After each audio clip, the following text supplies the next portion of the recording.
Hello, in this video I want to show you how to make macro photos with OnePlus Nord CE 3 Lite.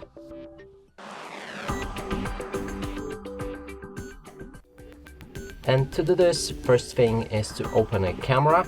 Next is to click on More. Right here you can see macro mode, enter it. Follow the instructions on top, so photograph from 4 centimeters away for the best results. I'm gonna pick up this phone and show you the example on this plant.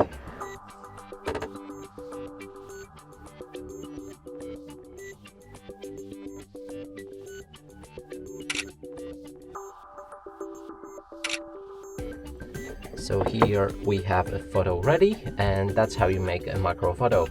And that's it for this video. Hope you like it. Please consider subscribing to our channel, leave a like and a comment below.